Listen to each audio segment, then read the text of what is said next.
प्यारे बच्चों, जय हिंद। 10वीं कक्षा में हिंदी विषय में हमारा आज का कार्यपत्रक 55 मानवीय करुणा की दिव्य चमक है। ये पाठ हम पढ़ चुके हैं और आज हमको इसकी पुनरावृत्ति करनी है। तो इसमें एक गद्यांश दिया गया है आपका और इसमें कुछ नीचे प्रश्न पूछे गए हैं, आपने उसके उत्तर लिखने हैं।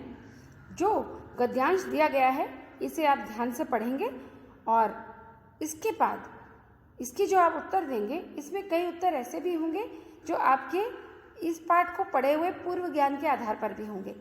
तो आपने इन प्रश्नों का उत्तर एक एक दो लाइनों में नहीं देना है, क्योंकि हम पाठ पहले पढ़ चुके हैं। तो आप इसके उत्तर अच्छे से विस्तार से लिखना।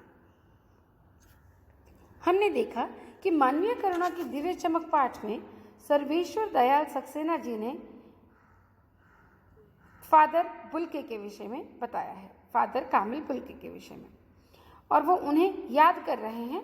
इसलिए याद करके लिखे हुए इस लेख को संस्मरण कहते हैं। तो इसे संस्मरण कहा गया है।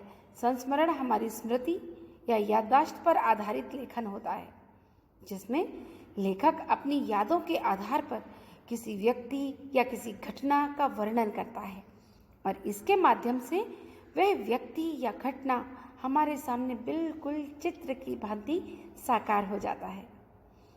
इस पाठ में फादर कामिल बुल्के, जो बेल्जियम के रैम्सशेपल शहर, जो कि यूरोप में है, वहां से एक ईसाई धर्म प्रचारक के रूप में भारत आए थे, किंतु उन्होंने इस देश को अपनी कर्मभूमि बना लिया और यहीं के होकर रह गए।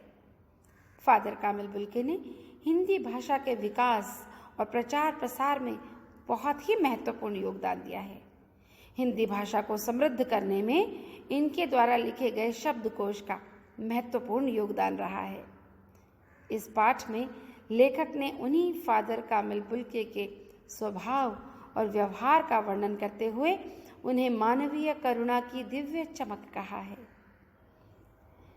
लेखक ने उनके निधन को भी याद किया है और उनके निधन पर उन्हें श्रद्धांजलि देते हुए बताया है कि हिंदी भाषा के प्रति कितना लगाव था उनका, और साथ ही साथ उनके स्नेहपूर्ण व्यक्तित्व की भी सराहना की है। बताया है कि किस प्रकार फादर की उपस्थिति यूँ लगती थी मानो ये ऐसे हैं कि बहुत ऊंचाई पर एक देवदार का सघन वृक्ष हो जो अपनी शीतल छाया सबको प्रदान करता हो। इसीलिए उन्होंने इस पाठ का नाम भी लिखा है मानवीय करुणा की दिव्य चमक। मानव के अंदर जो करुणा मानव मात्र के लिए होनी चाहिए वो उनके अंदर थी, उसकी एक दिव्य चमक से ओतप्रोत थे वो।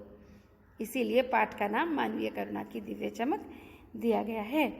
और ये एक बहुत महत्वपूर्ण प्रश्न भी है जो इस पाठ में से अवश्य पूछा जाता है। पहला प्रश्न है, संस्मरण किसे कहते हैं? प्रश्न 2, फादर कामिल बुल्के ने जो भारत आने का सोचा था, तो उनका भारत आने का उद्देश्य क्या था और यहाँ आकर उन्होंने क्या क्या किया था। यहाँ आपको उनकी सभी उपलब्धियाँ लिखनी है।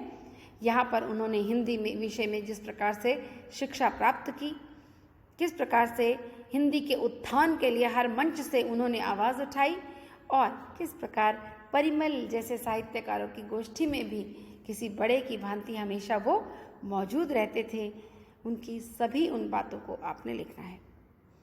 प्रश्न 4, लेखक ने फादर कामिल बुल्के को मानवीय करुणा की दिव्य चमक क्यों कहा है? मैंने आपसे कहा था ये बहुत ही इम्पॉर्टेंट क्वेश्चन है, बहुत ही महत्वपूर्ण, अवश्य आता है। प्रश्न 5 आपके लिए एक गतिविधि है।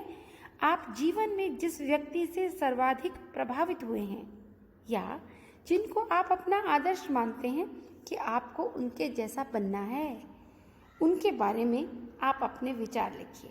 वो व्यक्ति कोई भी हो सकता है, माता पिता, आपके भाई दीदी, पड़ोस में रहने वाले कोई भैया अंकल आंटी, आपके चाचा चाची, आपके रिश्तेदारों में से कोई, या देश के किसी प्रबुद्ध वर्ग के नेता में से कुछ, या आपके विद्यालय में आप जिनके संपर्क में आते हैं ऐसे आपके विषय के अध्यापक या अध्यापिका, कोई भी हो सकते हैं आपके आदर्श, जिनके जैसा आप भी बनना चाहते हैं, तो आप बच्चे उनके विषय में अपने विचार लिखेंगे। ठीक है, जल्दी से आप इसको कीजिएगा और व्हाट्सएप नंबर पर भेज दीजिएगा। धन्यवाद।